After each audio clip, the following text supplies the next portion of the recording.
പൊതിച്ചോറിലൊക്കെ നമ്മൾ സ്ഥിരമായിട്ട് ഉപയോഗിക്കുന്നത്. അതായത് ഞാൻ പഠിക്കുന്ന കാലത്ത്, സ്കൂളിൽ പഠിക്കുമ്പോൾ കോളേജിലും ഒക്കെ പഠിക്കുന്ന കാലത്ത് എൻ്റെ പൊതിച്ചോറിലൊക്കെ ഇടയ്ക്കിടയ്ക്ക് അതിഥിയായി വരുന്ന ഒരു ചമ്മന്തിപ്പൊടിയുണ്ട്. ആ ചമ്മന്തിപ്പൊടിയാണ് ഞാൻ ഇന്ന് ഉണ്ടാക്കാൻ നോക്കുന്നത്. അതിന് വേണ്ട ഇൻഗ്രീഡിയൻസ് എന്തെന്ന് വെച്ചാൽ ഒരുപാട് ഇൻഗ്രീഡിയൻസ് ഒന്നുമില്ല. ഒരു തേങ്ങ അതും ചെറുതായിട്ട് തിരുമ്മി എടുത്തിട്ടുണ്ട്. അത് ചെറുതായിട്ട് തിരുമ്മി എടുത്താലേ നമുക്ക് എല്ലാം കൂടെ വറുക്കുമ്പോൾ ഒരേ മൂപ്പിലേ കിട്ടുകയുള്ളൂ. പിന്നെ പ്രത്യേകം ശ്രദ്ധിക്കേണ്ടത്, ഈ തേങ്ങ നല്ല മൂത്ത തേങ്ങയായിരിക്കണം. മൂപ്പ് കുറഞ്ഞ തേങ്ങ ഈ ചമ്മന്തിപ്പൊടിക്ക് കൊള്ളത്തില്ല. പിന്നെ വേണ്ടത് ഒരു 3 സ്പൂൺ മുളക് പൊടി, പിന്നെ വാളംപുളി, പിന്നെ കല്ലുപ്പുണ്ടെങ്കിൽ ആവശ്യത്തിന് വേണ്ട കല്ലുപ്പാണ് നല്ലത്. പിന്നെ കുറച്ച് വെളിച്ചെണ്ണ. ഇനി ഈ ചമ്മന്തിപ്പൊടി നമുക്ക് തയ്യാറാക്കി എടുക്കാം. ചട്ടി ചൂടായിട്ടുണ്ട്. നമുക്ക് ആദ്യം ശകലം വെളിച്ചെണ്ണ ഒഴിച്ചു കൊടുക്കാം. ആവശ്യത്തിന് വെളിച്ചെണ്ണ ഒഴിക്കുക. അതിനുശേഷം ഈ തേങ്ങ ഇട്ട് കൊടുക്കുക.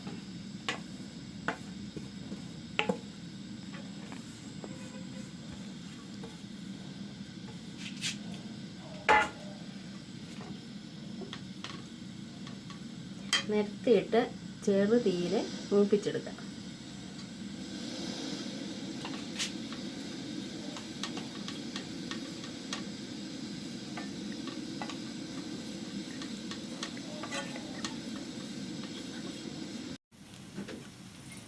തേങ്ങ മൂത്ത് ഏകദേശം ഈ പരുവാകുമ്പോഴത്തേനും നമുക്ക് മുളക് പൊടി ഇട്ട് കൊടുക്കാം. മുളക് പൊടി മാത്രമേ ഇടാവുള്ളൂ. പുളിയും ഉപ്പും ഒന്നും ഇടല്ല.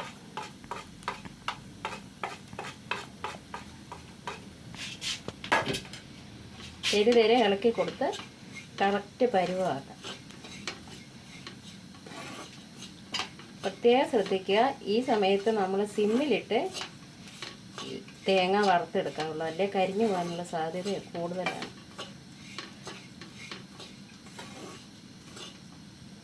വറുത്ത് കറക്റ്റ് പരുവായിട്ടുണ്ട്. ഇനി നമുക്ക് തീ നിർത്തിയിടാം. എന്നിട്ട് ചൂടാറട്ടെ. എന്നിട്ട് ചെറിയ ചൂടോടെ നമുക്കിത് മിക്സിയിൽ പൊടിച്ചെടുക്കാം. തേങ്ങ നമ്മൾ വറുത്ത് വെച്ചിരുന്ന തണുത്തിട്ടുണ്ട്. ഇനി നമുക്കിത് മിക്സിയുടെ ജാറിലേക്ക് ഇട്ട് കൊടുക്കാം.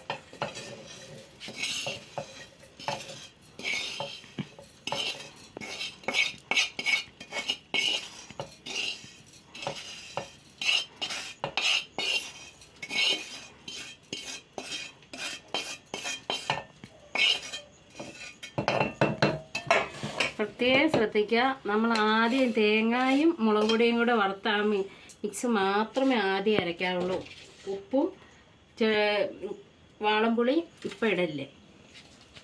നമുക്ക് തേങ്ങ പൊടിച്ചെടുക്കാം.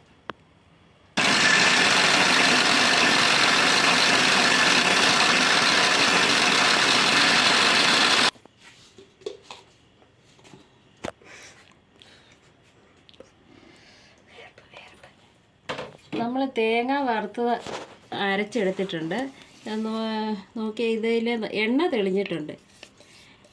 അത് നമ്മൾ പ്രത്യേകം ശ്രദ്ധിക്കണം. ഈ തേങ്ങ മിക്സിയിൽ അരച്ചെടുക്കുമ്പം ഈ ജാറിൽ വെള്ളത്തിൻ്റെ അംശം പാടില്ല. അംശം ഉണ്ടെങ്കിൽ ഇതുപോലെ എണ്ണ തെളിഞ്ഞ് നമുക്ക് കൃത്യമായിട്ട് കിട്ടത്തില്ല. ഈ സ്റ്റേജിൽ നമുക്ക് ഇവിടെ എടുത്തു വച്ചിരിക്കുന്ന വാളംപുളി, പിന്നെ ഉപ്പ് നമ്മൾ ശ്രദ്ധിച്ചിടണം. എന്താണെന്ന് വെച്ചാൽ ഇപ്പോൾ കിട്ടുന്ന ഈ വാളംപുളിയിൽ ഉപ്പിട്ടാണ് അവർ തയ്യാറാക്കുന്നത്. അതുകൊണ്ട് നമ്മൾ ഉപ്പ് പ്രത്യേകം ശ്രദ്ധിച്ചിടുക. അതിൽ കുറച്ച് ഉപ്പിട്ട് നോക്കാം. എന്നിട്ട് ഒന്നുകൂടെ അടിച്ചെടുക്കുക. അപ്പോൾ നമ്മുടെ ചമ്മന്തിപ്പൊടി റെഡിയായി വന്നിട്ടുണ്ട്. നമുക്കിത് ഒരു പ്ലേറ്റിലേക്ക് ഇടാം.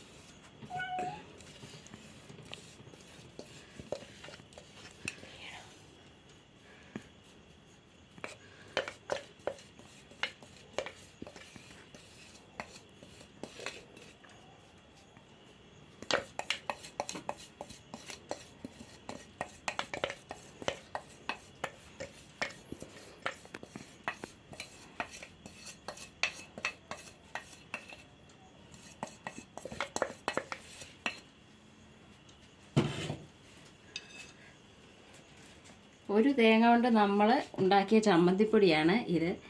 ഇത് നിങ്ങൾ എല്ലാവരും ട്രൈ ചെയ്യുക, മക്കൾക്ക് ഉണ്ടാക്കി കൊടുക്കുക.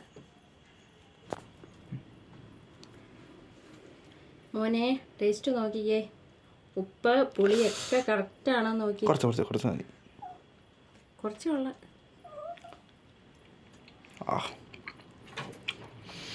ഓ പൊളി സാധനം, അടിപൊളി സാധനം.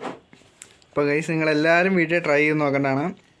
അമ്മയുടെ സ്പെഷ്യൽ റെസിപ്പിയാണ്, എല്ലാവരും വീട്ടിൽ ട്രൈ ചെയ്ത് നോക്കണം.